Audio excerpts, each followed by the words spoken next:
আজকে থেকে আমার বিয়ের সিরিজ শুরু। ইয়েস, আসসালামু আলাইকুম everyone, welcome back to my new vlog video. কেমন আছেন সবাই? আজকে হচ্ছে মেহেন্দির ভ্লগ। ইয়েস, মেহেন্দিতে আমি কি করলাম, কোথায় সাজলাম, কি খেলাম, সব কিছুই আমি এই ভ্লগের মাধ্যমে জানাবো। তার আগে বলে দেই, আমি যে এই সুন্দর লং টেলটা পরেছিলাম সেটি কোন পেজ থেকে এসেছিল বা কোন পেজ থেকে নিয়েছিলাম। আমি এই সুন্দর লং টেলটা আমাকে দিয়েছিল লামিয়াস ফ্যাশন অ্যান্ড টেইলার্স থেকে। এই টেলটা আমি নিজে কাস্টমাইজ করে বানিয়েছিলাম। আপুকে জাস্ট আমি পিকচার দিয়েছিলাম রেফারেন্স হিসেবে। আপু এক্স্যাক্টলি সেম বানিয়েছে, বরঞ্চ পিকচার্সের থেকে আরও বেশি সুন্দর বানিয়েছে। খুবই নাইস। এবং এই টেলটা দিয়ে আমি ছবি তুলতে চাচ্ছিলাম। আপনারা হয়তো বা ছবি অলরেডি দেখে ফেলেছেন। জাস্ট অবাক হচ্ছিলাম যে এক্স্যাক্টলি সেই জিনিসটা কিভাবে সে আমাকে বানিয়ে দিয়েছিল, তাও আবার এত সুন্দর করে, পুরো প্রিন্সেস ডায়নার মতো আমাকে বানিয়ে দিয়েছিল। এবং যখন হচ্ছে আমি এটা ছবি তুলছিলাম, আমার ফটোগ্রাফারও বলছিল এটা তো অত্যাধিক লেভেলে সুন্দর হয়েছে আপু। তো চলুন আমার মেহেন্দি সকালে চলে যাওয়া যাক। ঘুম থেকে উঠেছি, খুব গ্লোই লাগছিল আমাকে ওই দিন, তাই না?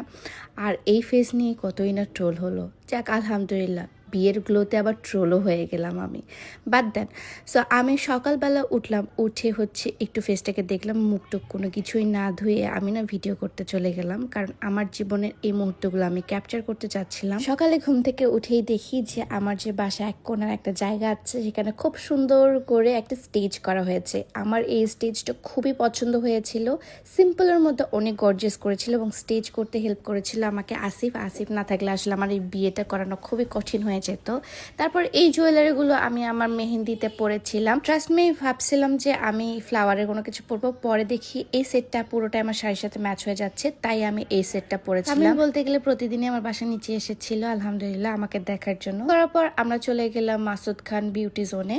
সেখানে হচ্ছে গিয়ে আমি আজকে আমার যে মেহেন্দি সাজটা সেটা নিব মাসুদ ভাইয়ের কাছ থেকে। মাসুদ ভাইয়া আমার অনেক দিন ধরে পছন্দের একজন মানুষ। তো আমি বেশি কথা না ভাবে জাস্ট একটা ফোন দিয়েছি যে ভাইয়া আমি সাজবো। ভাইয়া বলছে যে কোনো সমস্যা নাই, তুমি যখন যে কোনো টাইমে সাজতে পারো। সো ভাইয়াই কিন্তু আমার পুরো মেকওভারটা করে দিয়েছিল। এখন বলি, আমার ফেসে কিন্তু কোনো ফিল্টার, কোনো মেকআপ, কোনো কিছুই নেই। আমার জাস্ট একটা র ফেস, আপনারা দেখতেই পাচ্ছেন। অবশ্যই এটা আমার এক্সপ্লেন করার কোনো কিছু নাই। যারা আমাকে সামনে দেখেছে তারা খুব ভালো মতো জানে। আর কিছু কিছু মানুষ সহ্য না করতে পারে, তো অনেক উল্টোপাল্টা কথা বলবেই। সো আমি এগুলোতে আসলে কান দিই না। আমি নতুন বউ, এখন নতুন বউয়ের মতো থাকবো অসম্ভব সুন্দরভাবে। এই প্রথমবারের মতো আমি এই ফেক নেলসগুলো পরেছিলাম এবং ফেক নেলসগুলো পরে আমার কাছে খুবই উইয়ার্ড লাগছিল। আমি লাইফে বেঁচে থাকলে কখনো নেল এক্সটেনশন করাবো না, এটা আমি পণ করে নিয়েছি। সুন্দর হেয়ার স্টাইল করার পর এখন হচ্ছে আমাকে জুয়েলারিগুলো তারা পরিয়ে দিচ্ছিল। গুজু শেষে এখন হচ্ছে সামিউল আবার আমার বাসার নিচে, মানে পার্লারের নিচে আসতেছিল। সো বাসার নিচে বা পার্লার নিচে এসে সামিউলের আমি একটা রিয়াকশন ভিডিও নিতে চাচ্ছিলাম এবং ও আমাকে দেখার জন্যই আসলে এতক্ষণ ধরে ওয়েট করছিল। তারপর সে আমাকে দেখতে পেয়ে বলছে, থু থু, তোমাকে অনেক সুন্দর লাগতেছে, সুবহানাল্লাহ, মাশাআল্লাহ, অনেক সুন্দর লাগতেছে। সো এর থেকে বেশি আর কি লাগে বলেন? আমার জামাই যেখানে আমাকে এত বেশি ভালোবাসে, এত বেশি পছন্দ করে, সেখানে আসলে আমার মানুষের কথায় কান দেওয়ার মতো সময়ও নাই। সে খুবই পছন্দ করেছিল আমার সাজটা এবং সে খুব লজ্জা পাচ্ছিল, কেন জানি আমি জানি না। সে খুব লজ্জা পাচ্ছিল, আমাকে বলছিল যে চলো তোমাকে আমি বাসায় দিয়ে আসি। সে আমার হাতটা ধরে বাসায় দিয়ে আসে এবং বাসার নিচেই যায় দেখি যে আমার দুই ফ্রেন্ড, মানে আমার বেস্ট ফ্রেন্ড দুইজন আমার জন্য ওয়েট করছে এবং সামিউল ওর সাথে কথা বলছিল, তাদের সাথে অনেক মজা করছিল যে তোমার বান্ধবীকে কিন্তু আমি নিয়ে যাব, এগুলো মজা করছিল। সামিউলকে আমি বাই দিয়ে দিই, কিন্তু সামিউল বলছে থামো থামো, একটা কাজ আছে। তারপর সামিউল আমার যেটা করলো সেটা হচ্ছে বান্ডিল থেকে টাকা বের করে পুরোটা আমার ফেসের মধ্যে আর কি, আমার যেটাকে আমরা বলি নাজার উতরানো, সেটা নাজার উতরায় আমার হচ্ছে ফ্রেন্ডগুলোকে টাকা দিল। আমি বলছি আমার ভাগ কই?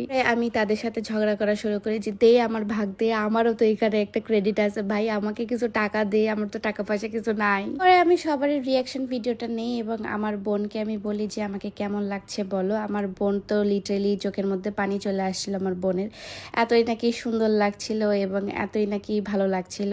আসলে বউ মানুষ যেভাবেই সাজুক না কেন তাকে কিন্তু বউই লাগে, কারণ তার চেহারার মধ্যে যে গ্লোটা, তার চেহারার মধ্যে যে অন্যরকম একটা জিনিস, সেটা আসলে চোখের মধ্যে ফুটে ওঠে। আর আমার বোন আসলে কান্না করে দিয়েছিল আমাকে দেখার পর, এবং আমাকে এই শাড়িটাতে অনেক সুন্দর লাগছিল, সবাই বলছিল। এবং এই শাড়িটা কিন্তু আমাদের পেজেরই ছিল, কিন্তু এটা আর অ্যাভেলেবেল নাই। চাইলে আপনারা আমার শাড়িটি নিতে পারেন, বাট উইদাউট ব্লাউজ পিস আপনাদেরকে নিতে হবে। ব্লাউজ পিস চাইলে আপনারা বানিয়েও নিতে পারেন। এ পাশে হচ্ছে আপনার বোরহান ভাইয়া এবং হচ্ছে আসিফ, ওরা দুইজনে মিলে সুন্দর করে হচ্ছে যে ডালাটা ছিল, মেহেন্দি ডালা, সেই ডালাটা সাজাচ্ছিল এবং খুবই কষ্ট করছিল। তারা দুইজনই খুবই চেষ্টা করছিল যেন একদম খুব সুন্দর একটা ডালা হয়। ডালা সাজানোর পর সবাই তারা হচ্ছে সুন্দর করে ডালা নিয়ে ছবি তুলছিল। আগে কত আমি নিজেই এই সব মানুষের বিয়েতে ডালা ধরছিলাম, বাট এবার নাকি আমারই বিয়ে। এটা না আমি এখনো ফিল করতে পারি না যে আমার বিয়ে হয়ে গিয়েছে। মাঝে মাঝে ফিল হয়, যখন আমি ফেসবুকে ঢুকি তখন ফিল হয় যে আমার বিয়ে হয়ে গেছে। তার আগে এখনো আমার হাজব্যান্ডের সাথে আমার বয়ফ্রেন্ড গার্লফ্রেন্ডের সম্পর্ক।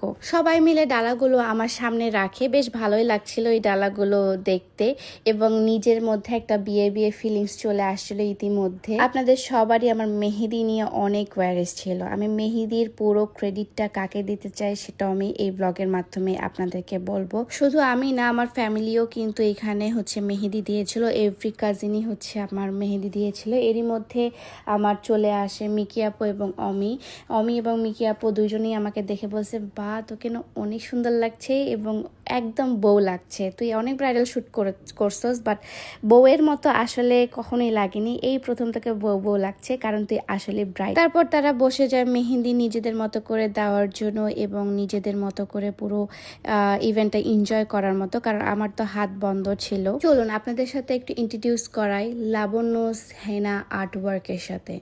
আমার মোস্ট ফেভারিট একটা হেনা পেজ, যার কাছে আমি মেহেদি মেখে একদম ফুললি স্যাটিসফাইড। তাদের কোনটা যেমন সুন্দর, এত লং লাস্টিং কালার হয়, তেমনই তাদের ডিজাইন নিয়ে আমি এক্সট্রা কোনো কথা বলবো না, আপনারা আমার হাতে অলরেডি দেখেছেন। তারা বেশ ফেমাস এবং আমার অনেক দিনই ইচ্ছা ছিল যে আমি আমার বিয়েতে তাদেরকেই হচ্ছে হায়ার করব অ্যাজ এ মেহেদি আর্টিস্ট। এবং তারা কি যে নিখুঁতভাবে মেহেদিগুলো দিয়েছে, আমি পেজের লিঙ্কটা কমেন্টে দিয়ে থাকবো, আপনারা কিন্তু চেক করতে ভুলবেন না। এরই মধ্যে সবাই মজা করা শুরু করে দিই এবং আমি রুমে এসে বসে যাই, কারণ সেখানে অনেক গরম এবং আমি কমফোর্টেবল ফিল করছিলাম না। তো খালামণি এবং আসিফ মিলে দুইজনই খুবই মজা করা শুরু করে এবং আমি খুব ভালো লাগছিল যে আমার বিয়েটাতে সবাই এনজয় করছে, সবাই সবার মতো করে মজা করছে এবং আমার বিয়েতে সবাই হ্যাপি, এই জিনিসটা আসলে অনেক ভালো লাগছিল। আর বলি সামিউলের কথা, সামিউল হচ্ছে আমার জীবনে একটা ব্লেসিংয়ের মতো। আর সামিউলের নামে অনেকে অনেক বাজে ধরনের কথাবার্তা আপনারা ছড়াচ্ছেন, সামিউলের সেকেন্ড ম্যারেজ, সামিউলের আগে বিয়ে হয়ে গেছে, হ্যান হয়ে গেছে, ত্যান হয়ে গেছে। দেখেন, প্রতিটা মানুষেরই পাস্ট থাকে, আর বিয়ে তো দূরের কথা, যদি ও বিয়ে হতো তাহলে আমি ওকে বিয়েই করতাম না। হ্যাঁ, তার পাস্ট ছিল, তার অনেক বড় একটা পাস্ট ছিল, সে অনেক কষ্ট পেয়ে সেখান থেকে চলে এসেছে। আমারও পাস ছিল, আমিও সেখান থেকে কষ্ট পেয়ে চলে এসেছি। দুইজনই 4 বছর ধরে আছি, হ্যাপিলি আছি, আলহামদুলিল্লাহ আছি, বিয়ের বন্ধনে আবদ্ধ হয়েছি। আমার মনে হয় না কারো এটাতে প্রবলেম থাকার কথা। আর যারা মিথ্যা প্রচার করছেন তাদের জন্য বলি, গেট এ লাইফ ভাই। মানুষের নিয়ে সমালোচনা করে কোনো লাভ হবে না, দিন শেষে আমরা একই থাকবো। সো গেট এ লাইফ। যাই হোক, লাইফলেস কথাবার্তা না বলি, এখন দেখি আমার ভিডিওগ্রাফার এবং ফটোগ্রাফাররা কি করছিল। দেখেন, তারা খুব মনোযোগ দিয়ে হাতের মধ্যে তাদের পেজের নামগুলো লিখছিল এবং তারা বেশ খুশি ছিল, বেশ হ্যাপিলি এনজয় করছিল তাদের পুরো মোমেন্টটা, এবং সবাই সবার মতো করে এনজয় করছিল। যাক আলহামদুলিল্লাহ। আমি আমার মেহেন্দির বিরিয়ানিটি কাচ্চি প্যালেস থেকে অর্ডার করেছিলাম। তাদের খাবারের রিভিউ আমি অনেক দেখেছি, বাট কখনো টেস্ট করিনি। আমি পুরো 30 প্যাকেটের মতো বিরিয়ানি আমি নিয়েছিলাম তাদের সবার জন্য, এবং বিশ্বাস করেন ভাই, this is the best biryani ever. যেহেতু আমার বিয়ে, তাই আমি চাচ্ছিলাম না যে আমি বাইরের কোনো কিছু খাই, এবং এটা হচ্ছে পুরোটাই হোমমেড হওয়ার কারণে একদমই তেল মশলা ঝাল একদম কম ছিল এবং খেতে খুবই মজা লাগছিল। এবং প্লাস এটা কিন্তু শরীরে তেমনভাবে গ্যাস ফর্ম বা অন্য কোনো সাইড এফেক্ট করে না, খুবই মজার লাগছিল। আমি বিফ তেহরিটা নিয়েছিলাম, অসম্ভব অসম্ভব অসম্ভব মজা। যারা যারা আপনারা খেতে চাচ্ছেন তারা কাচ্চি প্যালেসে এখনই অর্ডার করে ফেলতে পারেন। লিঙ্কটা আমি ডিসক্রিপশন বক্সে দিয়ে থাকবো। খাওয়া দাওয়ার পর হচ্ছে আমার লিপস্টিকটা একটু উঠে যায়, তাই হচ্ছে একটু লিপস্টিকটা দিয়ে দিচ্ছিল হচ্ছে মিকি আপু আমাকে, এবং তারাও কিন্তু আমাকে বেশ সাপোর্ট করছিল যে কোনো কিছু লাগবে কি না, আমার কোনো কিছু হচ্ছে কি না বা সব কিছু ঠিকঠাক আছে কি না, এগুলোর জন্য আমাকে বেশ হেল্প করছিল। তো ফাইনালি আমার 2টা হাতের মেহেদি ডান হয়ে গিয়েছিল। উফ, দেখেন কি সুন্দর করে দিয়েছে। থ্যাঙ্কস টু লাবণ্য সেনা আর্টওয়ার্ক। আমি তোমাদের অনেক বড় গ্রেটফুল তোমাদের উপর। তোমরা না থাকলে এত সুন্দর ইভেন্ট হতোই না আমার। আমি লিঙ্কটা আপনাদের কমেন্টে দিয়ে থাকবো, আপনারা অবশ্যই তাদেরকে চেক করবেন। অসম্ভব সুন্দর মেহেদির ডিজাইনটা তারা করে দিয়েছে আমাকে, এবং এটা হচ্ছে ফুল ডিজাইনটা। আমি আর পরে ক্লিপ নিতে ভুলে গিয়েছিলাম, কারণ হচ্ছে আমি খুব টায়ার্ড ছিলাম। সো দিস ইজ দ্য হচ্ছে ফাইনাল মেহেদি, যেটা হচ্ছে তারা আমাকে প্রোভাইড করেছিল। এবং তাদের যে হচ্ছে আপুরা ছিল, আপুরা বেশ ভালো এবং বেশ আন্তরিক ছিল মেয়েগুলো।